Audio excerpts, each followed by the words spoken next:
Okay, well, we're talking about these terms, convergence and connectivity, in relation to information technology.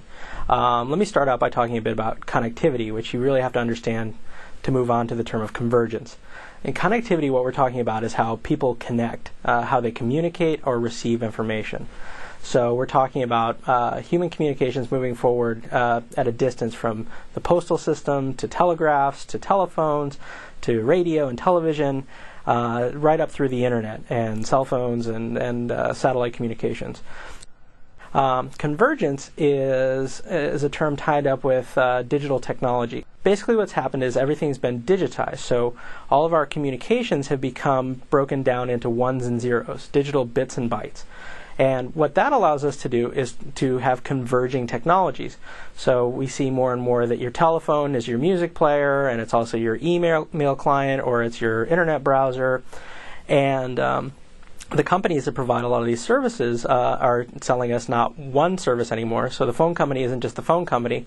The phone company would also like to provide you with entertainment. They would like to be your internet provider. They'd like to do a whole bunch of different things. So they have a converging business model. Well, there are a number of reasons. One is that it's an enormous economic activity. It's a huge industry. It's a global industry now. The United States has been traditionally a leader in global telecommunications and information technology. And we're at a point now in the United States where we may have let our eye come away from the ball a little bit. And we're seeing that other countries have more proactive policy driven on improving the overall level of information technology infrastructure development. What we want to do is kickstart the debate on what an information policy should be in the United States. And being in Houston, we want to take a regional approach and say what's important to us and how does that translate to national policy. So we're talking about building ideas for policy and taking a real look and saying, if we build this kind of infrastructure, what's the economic payoff? Do we get better jobs here? Does our education level for our public school students go up? Do we have a more competitive workforce? And we have a lot of hunches here, but really we need to think more deeply about the economics of this stuff.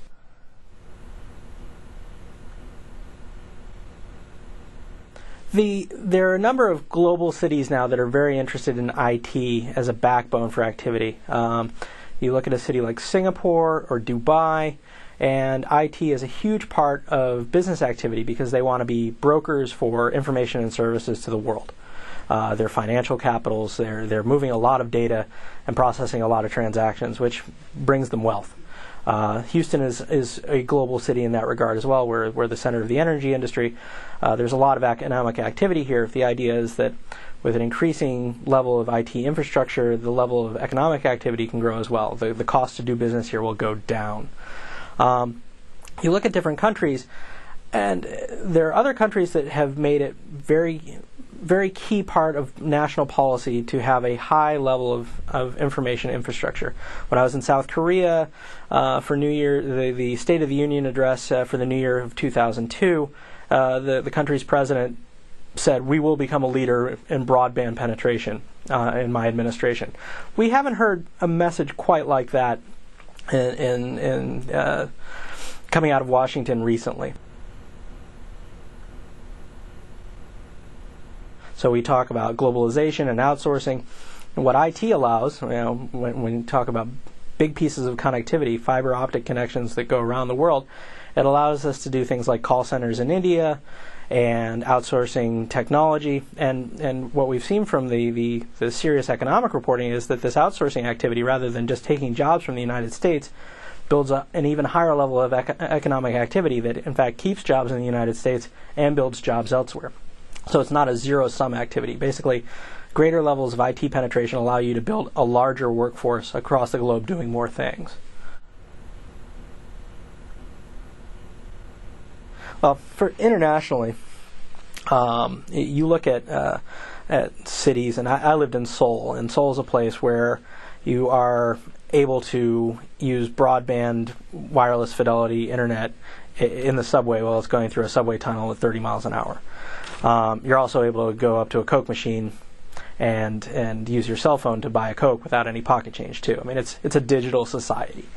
with pros and cons. But they have made many of the leaps to being a more digital society in South Korea. A number of communities in the United States have decided to do municipal wireless fidelity connections, Muni Wi-Fi. The idea there is that it'll make the city, as I mentioned before, a more attractive place to live and work. There has been a scope issue on this. Some large cities have tried this. Houston has tried this, Philadelphia, Chicago.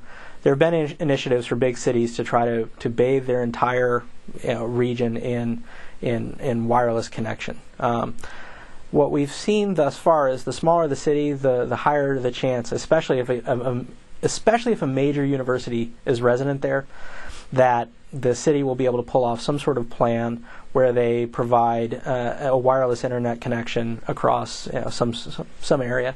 So you see places like Blacksburg, Virginia, and Tempe, Arizona, that can do this. But they're university towns. There are a number of stakeholders who see it's a really good idea for them in that place.